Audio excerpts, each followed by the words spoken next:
13 राज्य और 88 लोकसभा सीटें जहां पर लगातार इस समय मतदान किया जा रहा है। पल पल की तस्वीरें और चप्पे चप्पे से रिपोर्ट भारत 24 आप तक पहुंचा रहा है। चुनावी सरगर्मी कितनी तेज है आपको दिखाएं, लेकिन उससे पहले आपको संभल लिए चलते हैं योगी आदित्यनाथ। वहां से उनका संबोधन चल रहा है।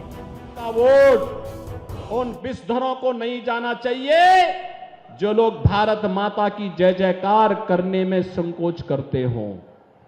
कतई नहीं जाना चाहिए जो लोग वंदे मातरम का गायन करने में संकोच करते हैं, भारत माता की जय घोष करने में जिन्हें संकोच होता है, उनको आपका वोट जाने का मतलब आपके द्वारा भारत के खिलाफ साजिश रचने वालों को सम्मान देने का कार्य हो रहा है। और इसलिए मेरी अपील होगी, हम लोग भारत की सुरक्षा और संप्रभुता को ध्यान में रख करके आने वाली पीढ़ी के उज्जवल भविष्य के लिए हम लोग ऐसी सरकार बनाने में अपना योगदान दें जो मोदी जी ने आजादी के अमृत महोत्सव वर्ष में कहा था, एक आत्मनिर्भर भारत, एक विकसित भारत होगा, आत्मनिर्भर भारत होगा तो हर नागरिक आत्मनिर्भर होगा, नौजवान आत्मनिर्भर होगा, किसान आत्मनिर्भर होगा,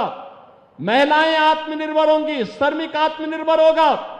जीवन के प्रत्येक क्षेत्र में लोगों को इसका लाभ मिलता हुआ दिखाई देगा और हमें ऐसी ही सरकार को बनाने में अपना योगदान देना है।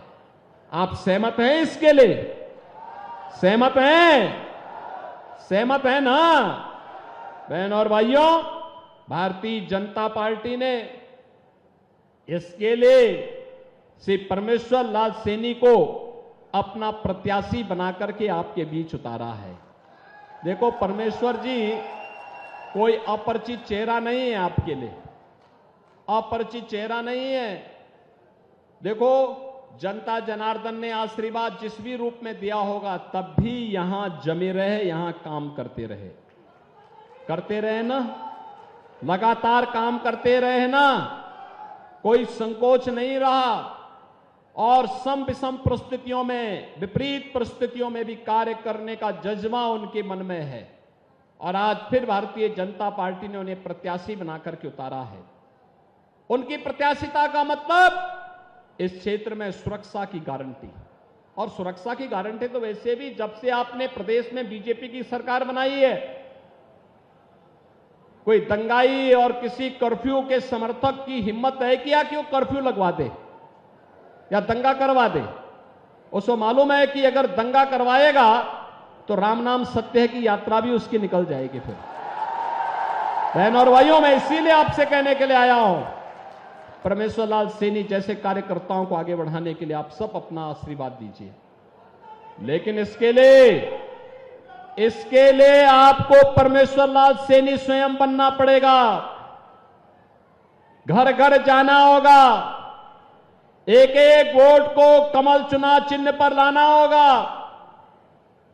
अगर आप इस कार्य को करने में सफल होते हैं तो बहनों और भाइयों, संभल में फिर से कमल खिलेगा, और संभल में कमल खिलने का मतलब कल की अवतार की भूमिका की तैयार हो जाएगी।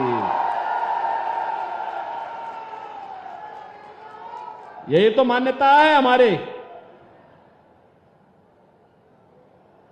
हमारे धार्मिक शास्त्र इसी बात का उल्लेख करते हैं। कलयुग में कल की अवतार होगी, संभल में अधर्मी, अत्याचारी